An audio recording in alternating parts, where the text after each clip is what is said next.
Welcome, everyone. My name is Heather Lynn. My pronouns are she and they, and we are gathering still.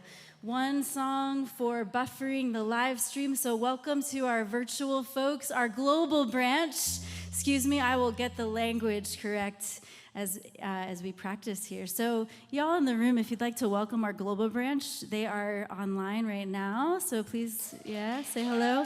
If you're online right now, please do share this live stream so that others can join in, worshiping with us, remembering who we are, remembering that we are here for collective liberation and restorative justice. And we're still gathering, so feel free to mingle, to talk, and one of our co-pastors will welcome us soon.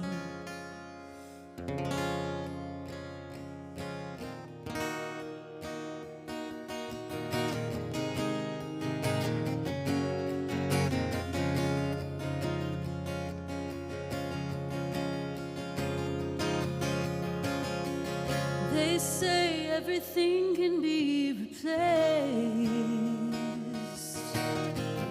They say every distance is not near. Yet I remember every face of every man who put me here. I see my come shining from the west unto the east. Any day now, I shall be released. They say everyone needs protection. They say that everyone must fall. Yet I swear I see my reflection somewhere so high above this wall. I see my light come shining from the west unto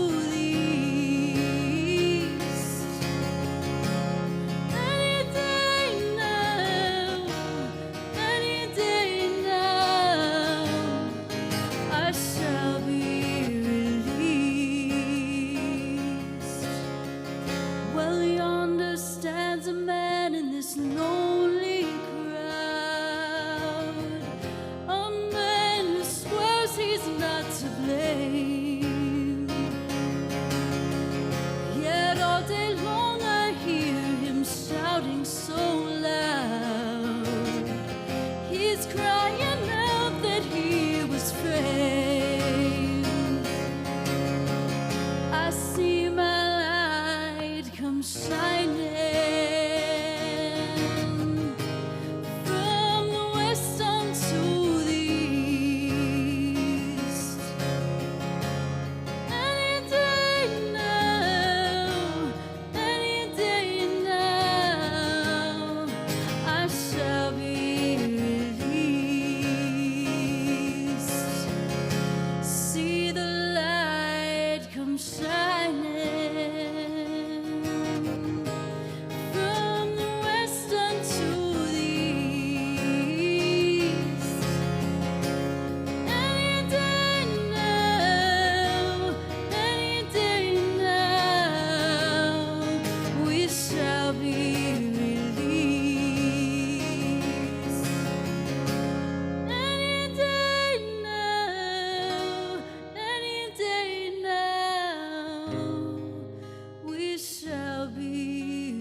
Welcome to Left Hand Church, everybody. I'm Nicole, and I'm one of the pastors here.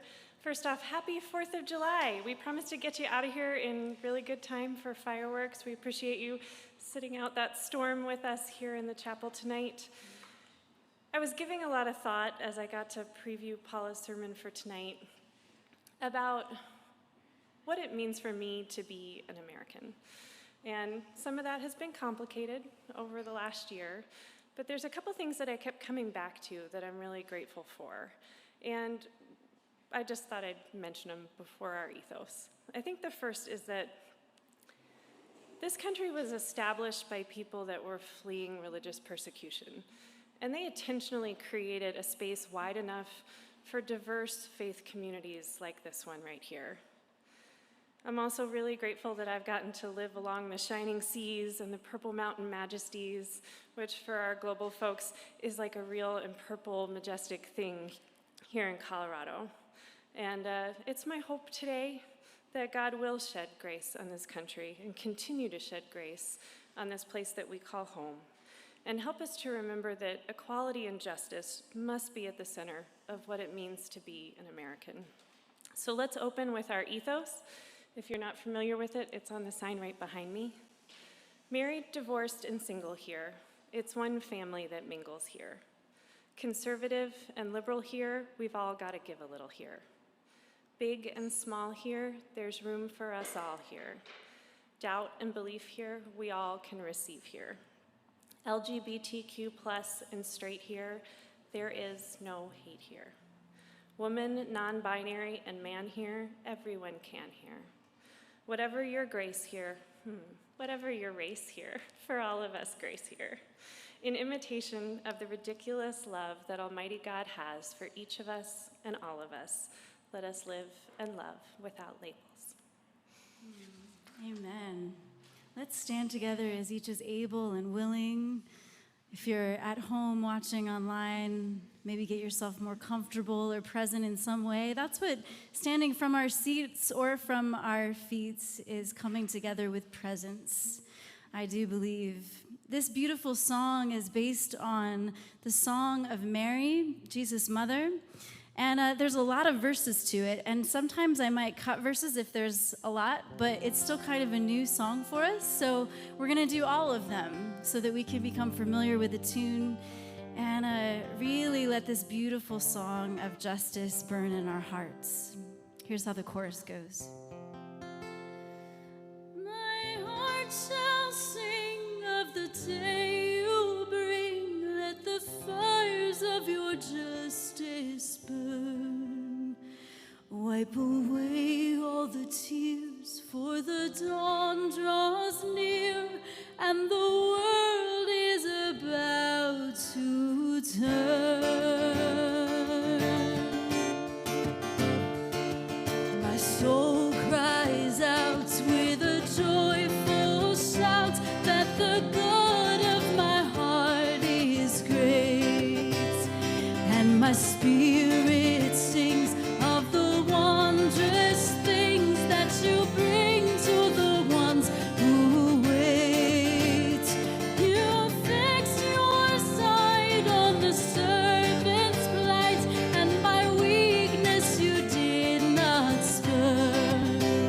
So from east to west shall my name be blessed. Could the world be about to turn?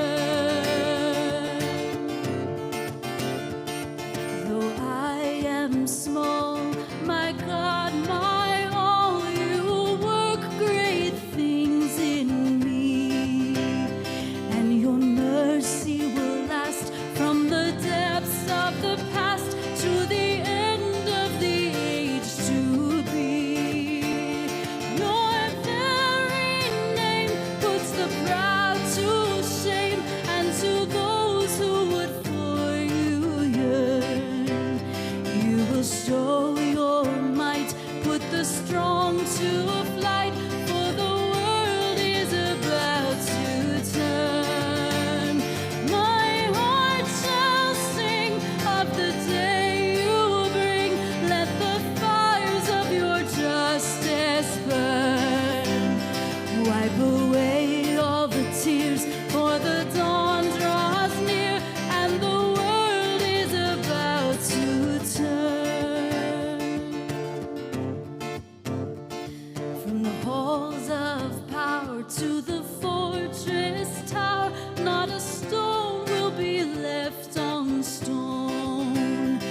Let the king beware, for your justice tears every tyrant from his throne.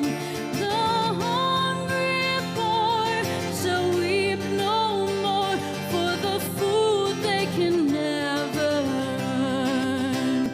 These are tables spread, every mouth be fed, for the world is about to turn. My heart shall sing of the day you bring. Let the fires of your justice burn. Wipe away all the tears, for the dawn draws near, and the world is about to turn. Though nations rage from age to age, we remember who holds us fast. God's mercy must deliver us from the conqueror's crushing grasp.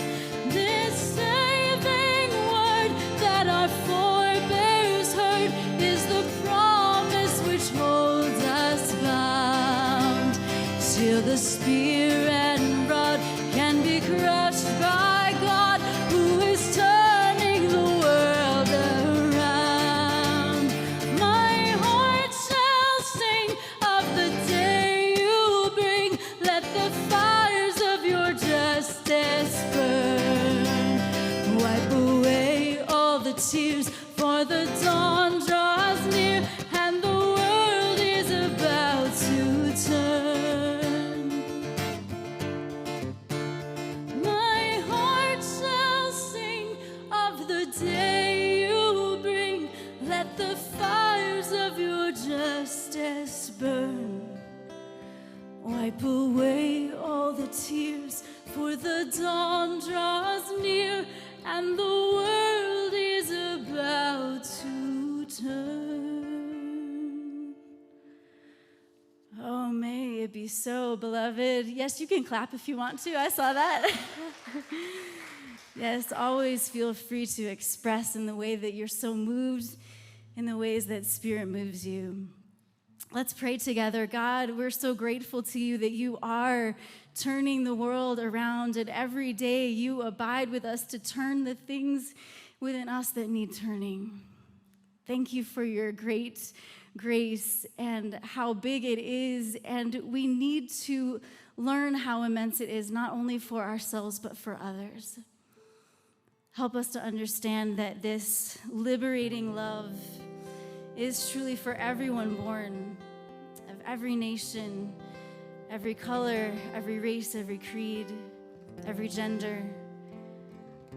May we bring about justice and joy in this world in abundant ways that bring about collective flourishing and unity that is not uniformity. Feel free to dance and sway if you like. Feel free to shout out justice and joy when we get to that part, all right? I can't seem to get that. It's just not gonna work. It's too like, we just have to take a moment with it. It's like that itch. It's the storm. It's an organic instrument, actually. And I think we got it. Nope. But we're almost there. We're in this together, right, friends? So if you're watching online, feel free to share that. I'll just mention that again. And justice and joy and a little bit of patience and understanding in the midst. All right, let's do it.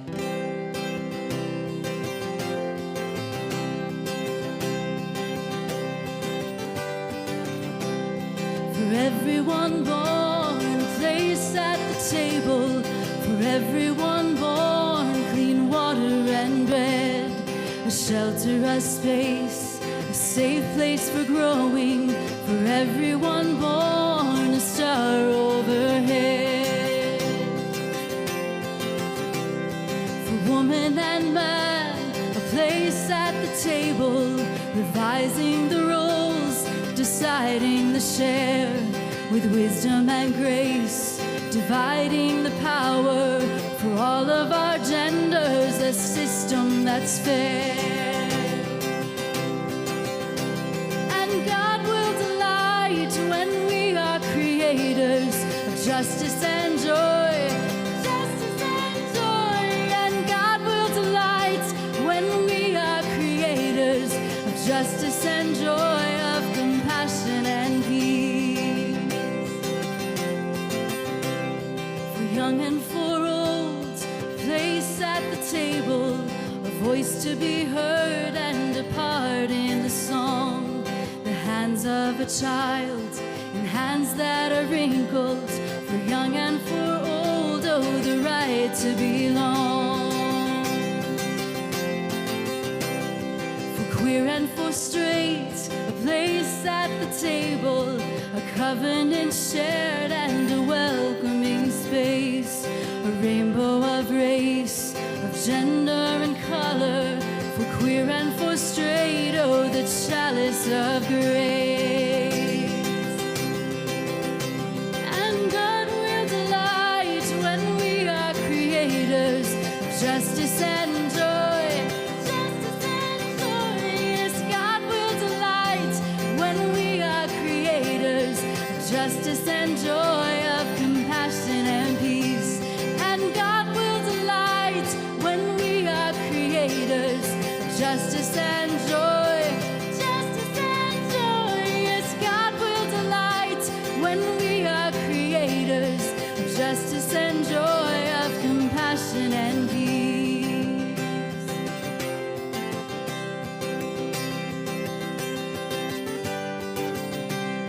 For everyone born, a place at the table, to live without fear and simply to be, to work, to speak out, to witness and worship. For everyone born, oh, the right to be free. Yes. For everyone. May this good news bring peace to you, beloved ones, peace to your heart, your mind, your soul, and your body, peace to your homes, peace to this world. Let's share a sign of Christ's peace and hospitality together, even in this place. And if you're watching online, share peace, say hello, share some hugs in the comment thread if you want to. And also go ahead and take a moment to share that live stream again, because you have a moment. So y'all do your thing.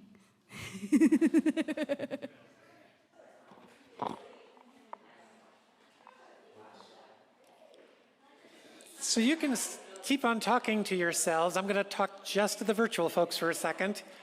So a number of you are not from the United States. My apologies. Have you ever noticed Americans tend to be self-referential? Have you ever noticed that? And so tonight, we're going to have a message that's focused very much on July 4th, our Independence Day. And for a lot of you, it probably won't be all that relevant. So you can just talk amongst yourselves, or you can stick around if you want to know how American Christians have had a tendency to get things a little wrong. With that in mind, we'll begin. So my father was a fundamentalist pastor.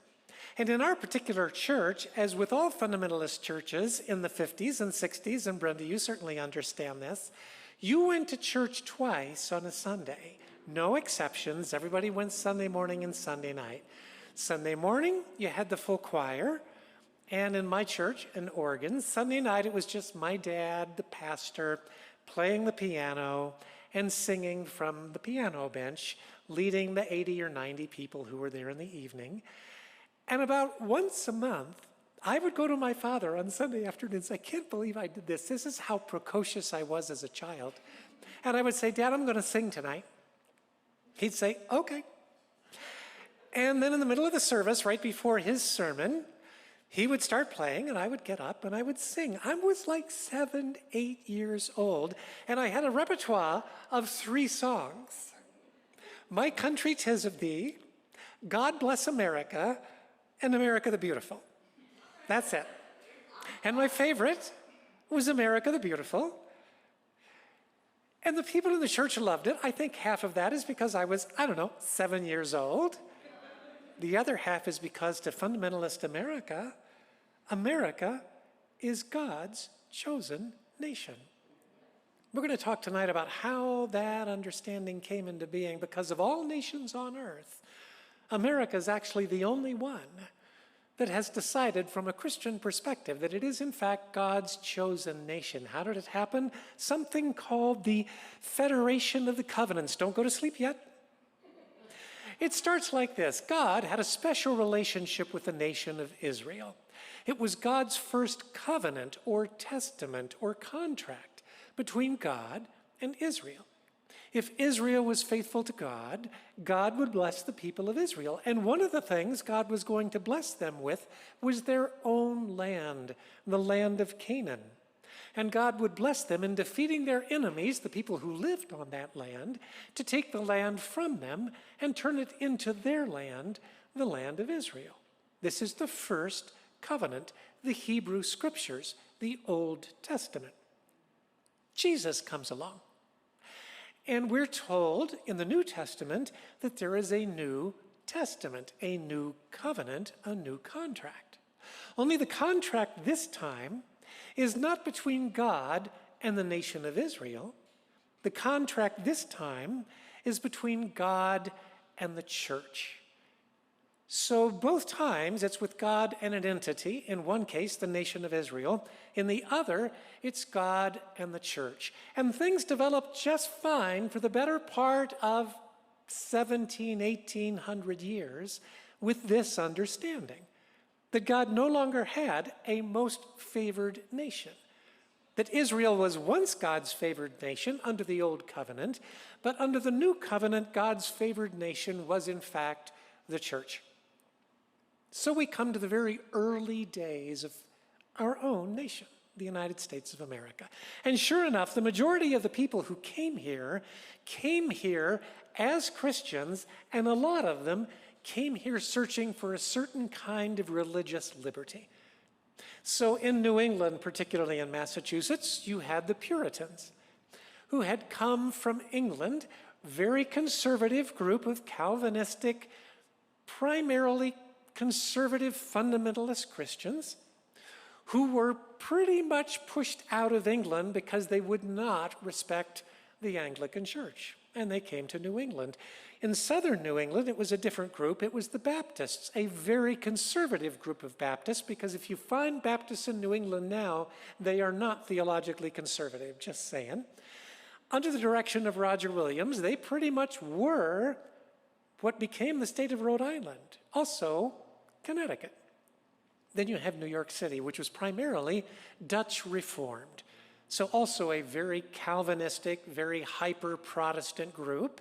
In fact, the oldest churches in the United States are actually the collegiate churches, which are now a part of the Reformed Church of America. So you've heard of Marble Collegiate or Middle Collegiate. They all date back to the 1600s. In fact, I've had the chance twice over the last 2 years to preach at Middle Collegiate Church, one of the oldest churches in the United States. You come to Pennsylvania, in eastern Pennsylvania, it's the Quakers who established it. Central Pennsylvania, it's the Anabaptists in the form of the Brethren Church, the Mennonites, and also the Amish. And in western Pennsylvania, it's primarily a certain type of very conservative Presbyterian, which eventually morphed into the Southern Baptist Church and the Independent Christian Church and the Disciples of Christ and the Church of Christ, and a number of other fundamentalist conservative evangelical groups. In Delaware and Maryland, it was primarily Catholics who came. And so we see a president from Delaware, no surprise there that he's a Catholic, no surprise that Nicole Vicky, with her fist up in the back saying hooray, grew up in the Catholic Church as a resident of Delaware. But interestingly, while religion played a major part for all of these people, only 17% of Americans actually went to church. Only 17% had a church home. That's compared to 47% today and 70% through most of the 19th and 20th centuries. And those who framed the Constitution were barely Christian at all. They were deists. They believed that God created the world, but then pretty much left it to its own devices to grow and develop, they would have been very comfortable with what I say when I say we love the God who burst on the scene 14 billion years ago in all of God's complexity, mystery, ever-expansiveness, rooted in relationship and grounded in love. They would have been very comfortable with that. We were not a particularly Christian nation. But then comes the Great Revival.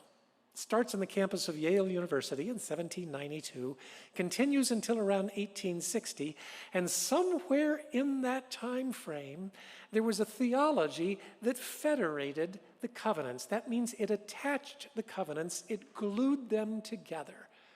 And so the assumption was God once had a most favored nation, the nation of Israel. God must today still have a most favored nation, and that nation is the United States of America. And it actually ended up being a very tragic understanding that permeated not just our nation, but our neighbors to the north, Canada.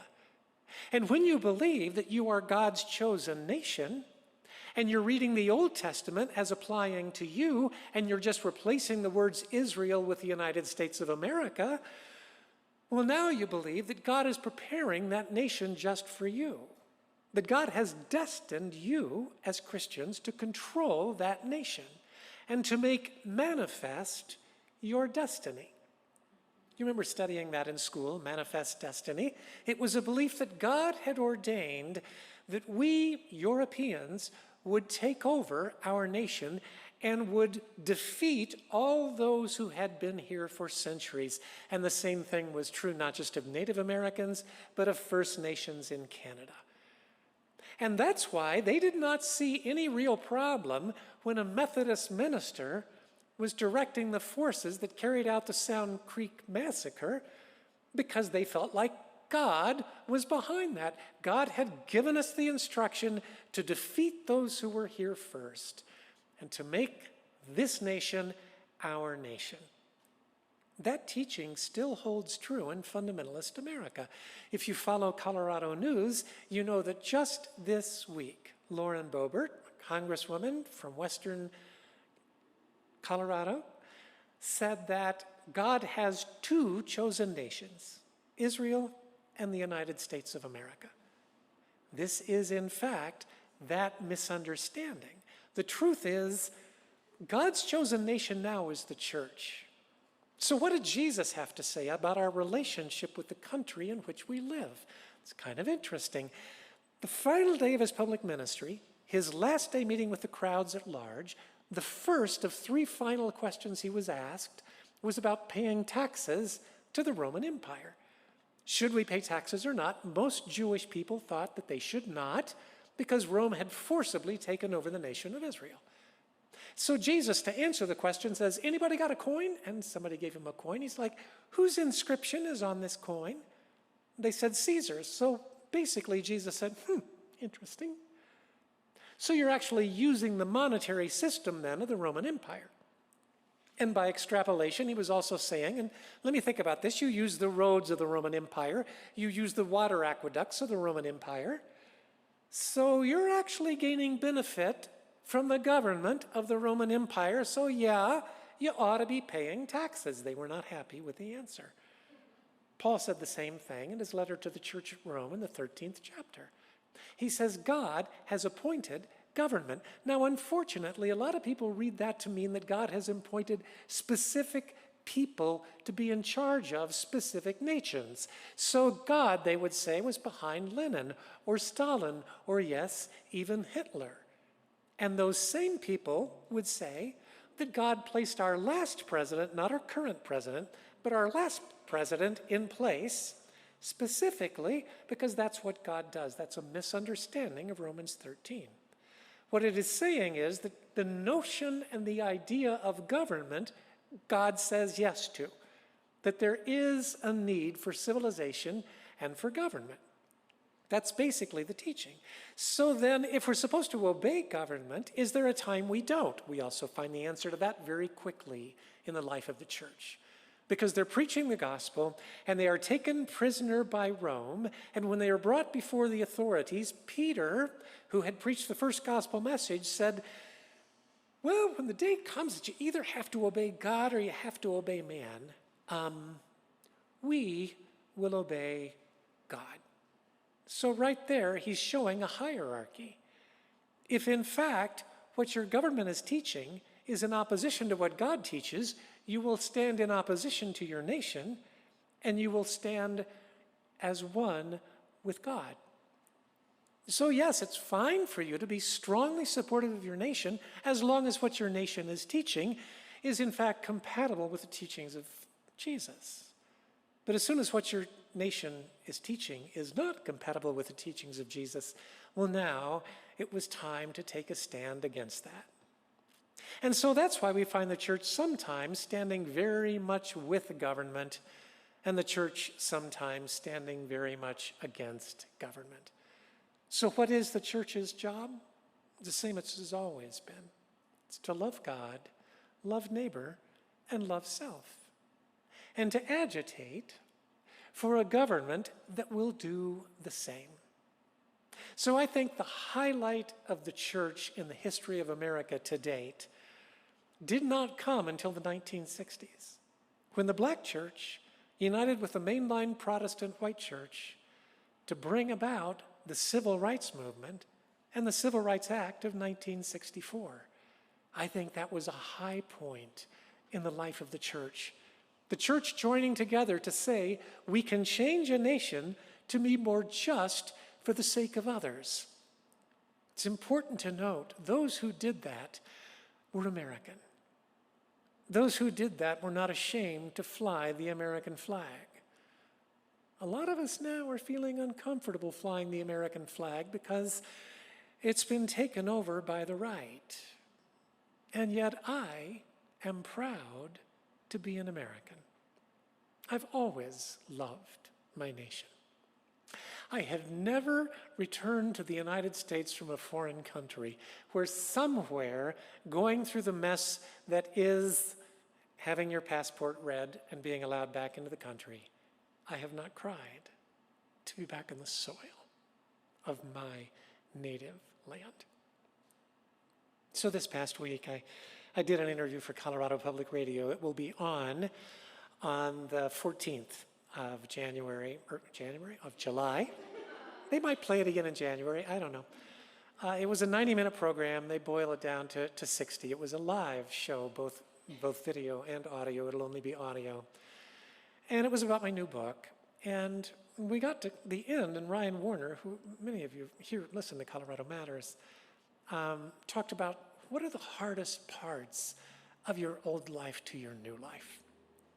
And I said, well, the hardest part is my singing voice, because I used to make my living singing. I had my own vocal band. We made 5 albums.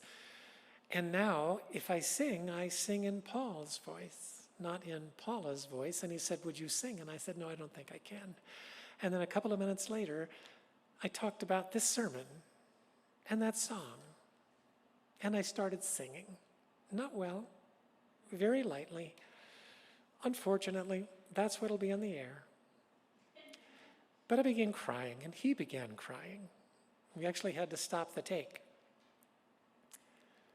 It was a moment, because I too love my nation.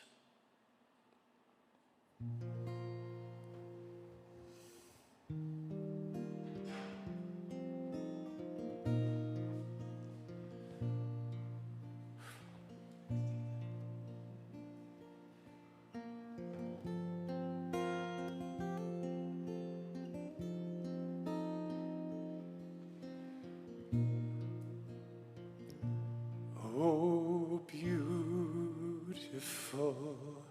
for spacious skies, for amber waves of grain, for purple mountains, majesties above the fruited plain. America, America, God shed his grace on thee. and crown thy good with brotherhood from sea to shining sea.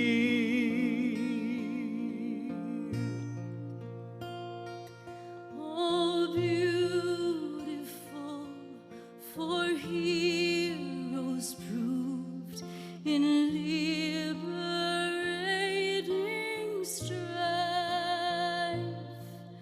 who more than self their country loved, and mercy more than life. America, America, may God thy gold refine, till all success be nobleness, and every gain divine.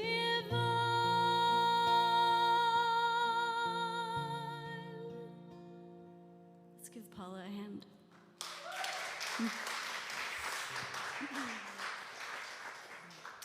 And apologies for missing the cue. That was a powerful, beautiful, sacred moment. Thank you so much for sharing that with us. I feel so honored to be a witness and backing you up, too. Oh, dear ones, one of the ways that we come together to embody love and liberation and collective flourishing in our community and our world is by sharing of our offerings. And so there are a few ways to give. I'd like to share them with you now. One of the ways is going to the lefthandchurch.org/give website and set up a recurring gift of any amount to help us plan and budget and strategize. You can text a one-time donation amount right now to 84321. Give via PayPal to paypal.me/lefthandchurch. And in-house here, we are also passing baskets around for anyone who would like to give directly here in person today. So thank you so much for participating in life together, in community, and in worship in this way today.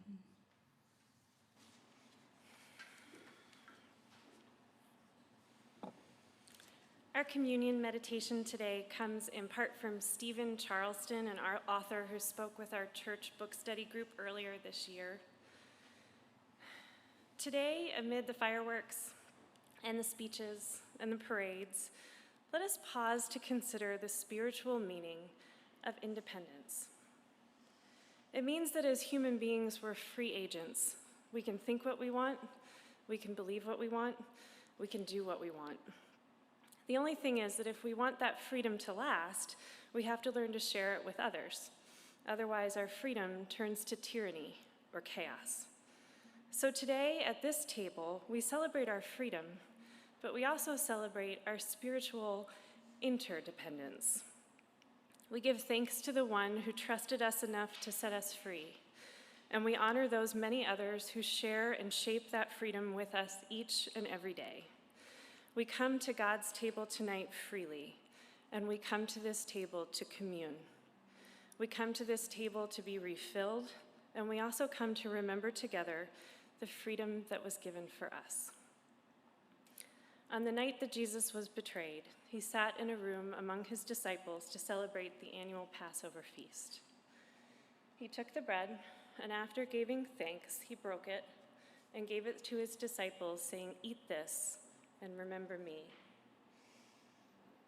Later that same evening, he took the cup and he blessed it. He said, "This is the wine of a new covenant, a promise for the redemption of all people. Take, drink, and remember me." At this church, we have an open table, which means that during communion, everyone without exception is invited to receive the bread or gluten-free crackers and grape juice, which for us represents the body and blood of Christ. If you choose not to commune, that's okay too. You're welcome to remain seated. You have a specific prayer request, you're also welcome to come up, and Paula will be off to the side. You can approach her with your arms crossed, and she will pray a prayer with you. If you're joining us virtually, please join us by taking whatever elements you have and perhaps sharing a blessing for the weekend ahead in the comments. So please come forward, those of you who are here in the chapel with us tonight, as you're ready, remembering that this is Christ's body broken for you and Christ's blood shed for you.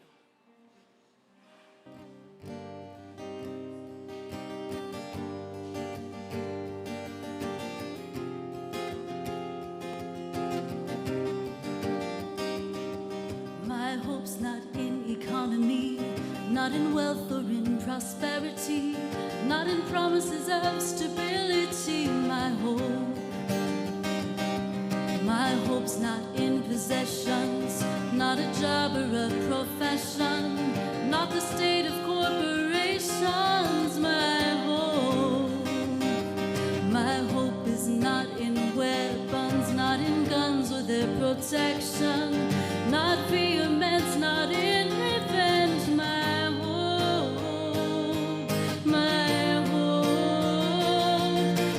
hope is in the most gracious one, the same source of life for all under the sun. My hope lives strong in the freedom of love, love that's moving, changing, healing, love that's only just begun. It's only just begun. This is my hope. Hey, yeah, ooh.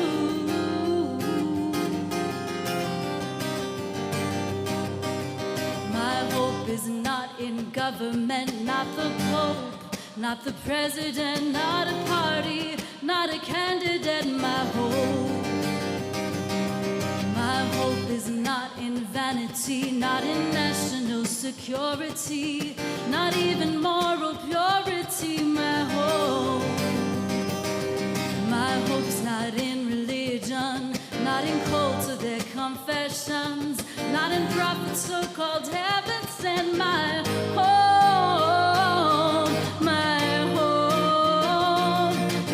hope is in the most gracious one, the same source of life for all under the sun. My hope lives strong in the freedom of love, love that's moving, changing, healing, love that's only just begun. It's only just begun. Don't be afraid now. Lift up your eyes. No, I won't be afraid of enemies or siblings, 'cause we're all in this together. Gotta walk side by side, put all our prejudice behind, 'cause our hope is in the most gracious one, the same source of life for all under the sun. Our hope lives strong in the freedom of love, love that's moving, changing, healing, love that's only just begun. Our hope is in the most gracious one, the same source of life for all under the sun. Our hope lives strong in the freedom of love, love that's moving, changing, healing, love that's only just begun. It's only just begun. This is my hope. Oh.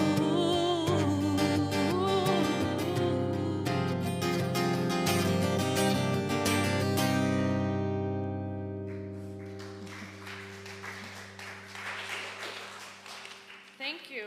And thank you for the sermon and the song, Paula. That was awesome. All right, I have announcements for y'all. Coming up on July 11th, we are hosting a meet and greet via Zoom for families who are active in PFLAG Boulder County. So if you're interested in that, check out Left Hand community page for more information.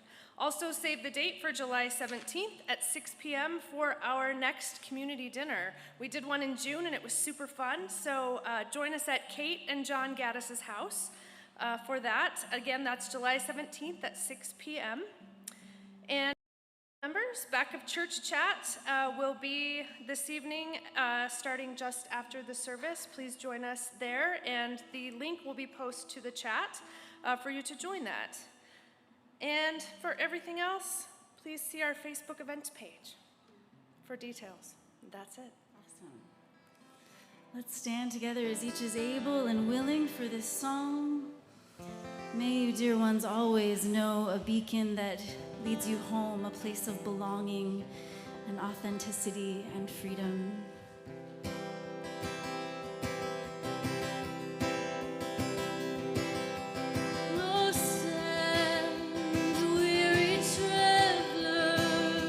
Searching for the way to go, stranger, heavy-hearted, longing for someone you know. May you find a light, may you find a light, may you find a light to guide you home.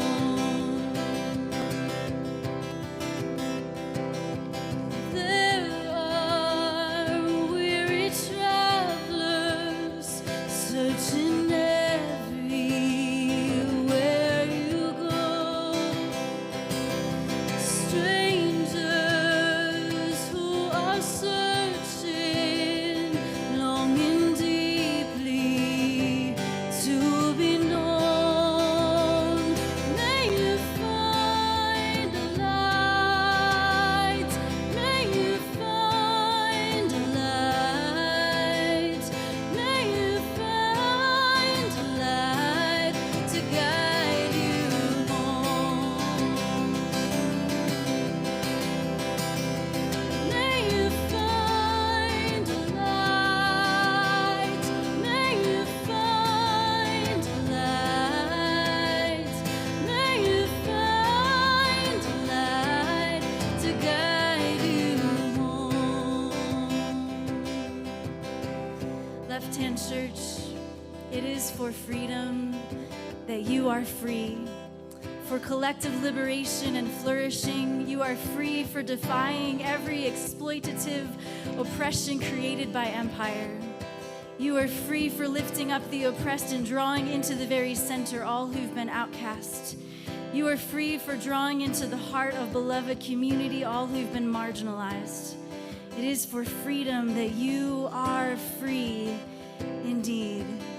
Go learn what this means. Let's go in peace to love God, all humanity, this planet, one another, and ourselves. Amen.